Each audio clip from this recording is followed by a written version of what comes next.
A 7-year-old boy walked into a biker clubhouse and begged 30 bikers to attend his murdered police officer father's funeral. Nobody was coming.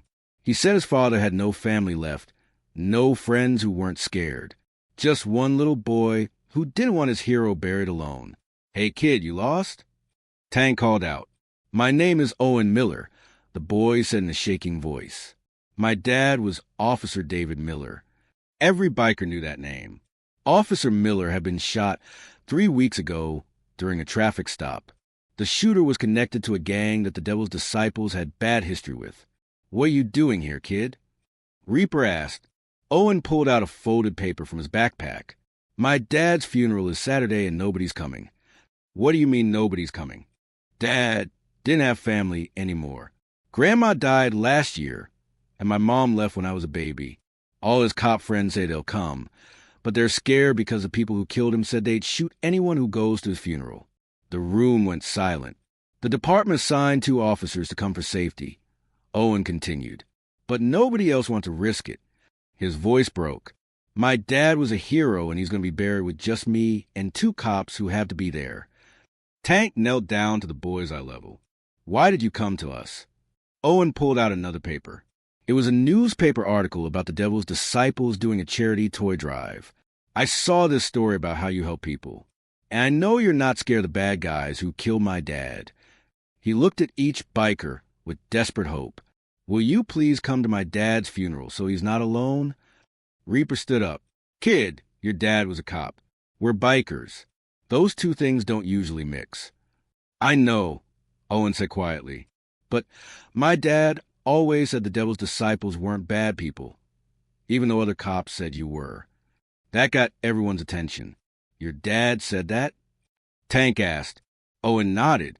"He pulled you guys over sometimes, and he always said you were respectful and followed the law even though you looked scary." He pulled out a photo of Officer Miller in uniform, smiling. "Please, I don't want my dad to be alone. He was always there for me. I want to be there for him with lots of people who aren't scared." Tank looked at his brothers. They were hardened criminals, men who'd been to prison, men who didn't trust cops. But they were also fathers, uncles, men who understood what it meant to lose someone. "Give us a minute, Owen," Tank said. The bikers went into the back room.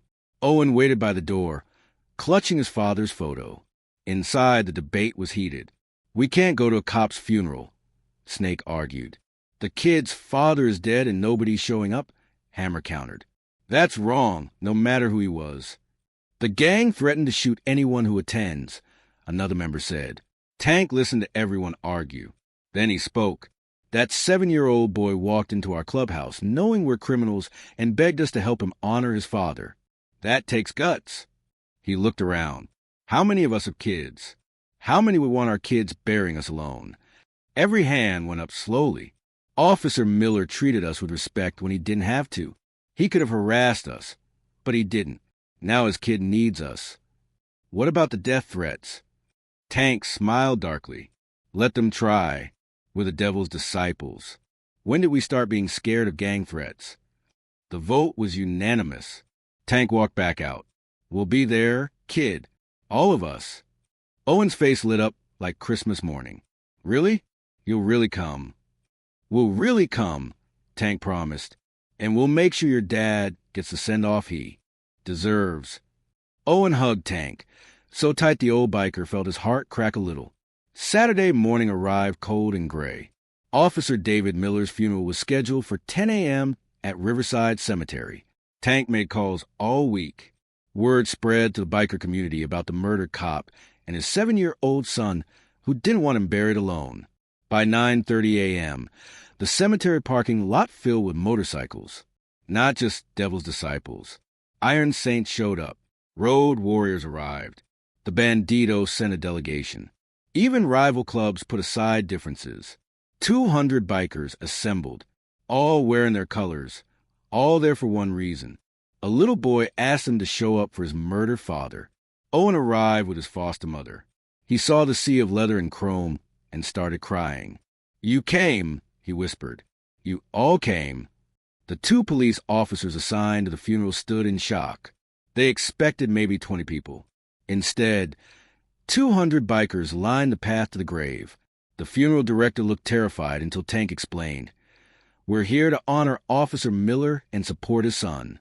There won't be any trouble from us." The service began. The pastor spoke about David Miller's dedication to his son and community. Owen sat in the front row, clutching his father's photo. When it was time for eulogies, Owen stood up on shaking legs. "My dad was the best dad in the world. He taught me to ride a bike and helped me with homework and always tucked me in at night." Tears ran down his face. He died protecting people, and I'm proud of him. Owen looked at the bikers. "Thank you for coming. My dad would have liked that you're here." After the service, they lowered Officer Miller's casket. That's when something unexpected happened. Tank stepped forward and did a military salute. Every veteran biker followed. 40 men saluting a fallen officer. Then every single biker walked past Owen and placed a patch on the casket. Club patches representing 40 different motorcycle clubs. "Your father protected the community," Tank told Owen. "Today, the community protects his memory." As mourners were leaving, 3 cars pulled up. Young men got out wearing gang colors. The same gang that killed Officer Miller. They'd come to make good on their threat. 200 bikers formed a wall between them and the funeral. The gang members saw they were outnumbered 100 to 1. "You boys lost," Tank asked quietly. The gang leader tried to look tough. "We got business here. Your business is leaving. Right now, before this becomes a problem you can't solve." The gang members looked at 200 bikers, all standing silent and ready. They got back in their cars and drove away fast. One police officer approached Tank. "Thank you.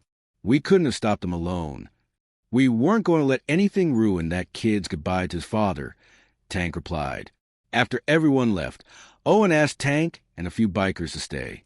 "My dad wrote me a letter before he died, in case something happened to him on the job."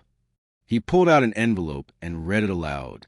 "Dear Owen, if you're reading this, it means I'm gone. I'm sorry I can't be there to watch you grow up, but I need you to know something important.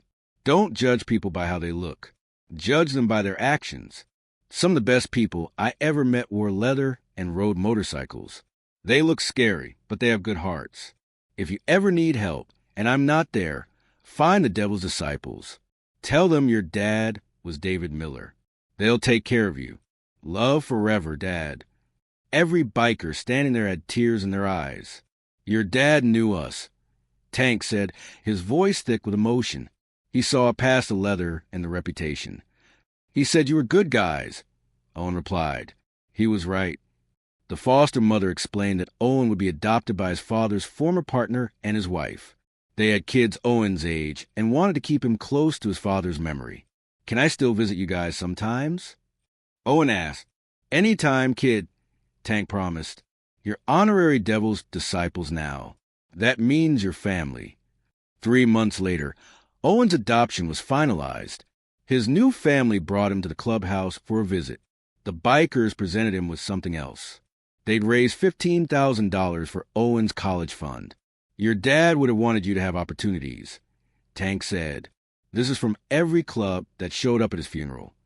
The gang members who threatened the funeral were arrested 6 months later.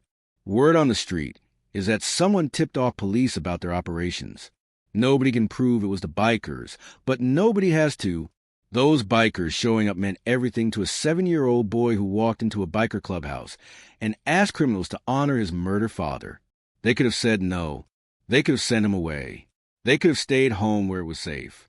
Instead, 200 bikers stood between a little boy's grief and a gang's threats.